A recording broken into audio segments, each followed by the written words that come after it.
வணக்கம் நண்பா. என்னப்பா புடிச்சிட்டு வந்த எல்லா நண்டையுமே இப்படி கடற்கரையில கொட்டுறாங்களே அப்படின்னு சொல்லிட்டு நினைக்காதீங்க. எல்லாம் காரணமா தாங்க சொல்றேன். எல்லாமே உயிரோட இருக்கும். இந்த நண்ட உயிரோட கொண்டு வந்தா இதோட மவுசே தனி. ஏன்னா இதுக்கு ஃபைனலா ஒரு ரேட்டு சொல்லுவாங்க பாருங்க. அத பார்த்தாவே உங்களுக்கு தெரியும். அது மட்டும் இல்லாம இந்த வீடியோ பார்க்குற நம்ம நண்பர்கள் இந்த நண்டு எவ்வளோக்கு போயிருக்கும் அப்படின்னு சொல்லிட்டு கமெண்ட் செக்ஷன்ல சொல்லுங்க. ஸோ உங்க ரேட்டும், ஃபைனல் ரேட்டும் எவ்வளோ டிஃப்ரென்ஸா இருக்கு. அது மட்டும் இல்லாம இந்த ஃபைனலா ஒரு ரேட் சொல்றாங்களே, அந்த ரேட்டும் ஒர்த்தா இல்லையா அப்படின்னு சொல்றதையும் கமெண்ட் செக்ஷன்ல சொல்லிட்டு போங்க. ஏலம்னாவே எல்லா இடத்துலயும் கூவி கூவி தான் ஏலம் இடுவாங்க. ஸோ ஒவ்வொருத்தாலும் போட்டி போட்டு ஒருத்தவங்க 100 கேட்டா 150, 200, 300ன்னு போவும்.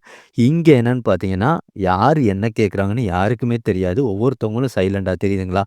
ஸோ எழுதி யார் ஏலம் விடுறாங்களோ அவங்ககிட்ட சொல்லிருவாங்க. அடுத்த பெர்சன் இந்த மாரியே வருவாங்க. இந்த நண்ட வந்து கணிச்சு இவ்வளோ தான் ஒர்த்தா இருக்கும் அப்படின்னு சொல்லிட்டு அவங்களும் போய் சைலண்டா அந்த ஏலம் விடுறவங்கள்ட்ட சொல்லிருவாங்க. ஸோ இது லைவா சைலண்டா நடக்கிற ஒரு வகையான ஏலம். சரிங்களா நண்பா? ஸோ இதுக்கப்புறம் ஒரிஜினலா அங்க இருக்கிற ஆடியோலயே காட்டுறேன். அப்பனா தான் அங்க என்ன ரேட்டு போச்சு அப்படின்னு சொல்றது உங்களுக்கு தெரியும். ஸோ தொடர்ந்து இந்த வீடியோ பாருங்க. வீடியோ புடிச்சிருந்தா இந்த வீடியோக்கு ஒரு லைக் பண்ணிட்டு உங்களுக்கு தெரிஞ்ச ஒரு ஃப்ரெண்ட்ஸுக்கு இந்த வீடியோவ ஷேர் பண்ணி விடுங்க நண்பா.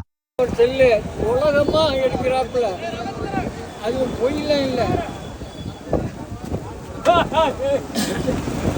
40,000 ரூபாய்க்கு இதற்கால என் தம்பிட்ட 40,000 ரூபாய்க்கு வச்சிருக்கேன். கிணக்கரையை கொண்டு வர ஏன் கெட்ட வேலையை பார்த்து. ஆமா நண்பா. 14,000 ரூபாய்க்கு இந்த ஏலம் முடிஞ்சிருக்கு. ஒர்த்தா இல்லையா அப்படின்னு சொல்றத கமெண்ட்ல சொல்லிட்டு போங்க.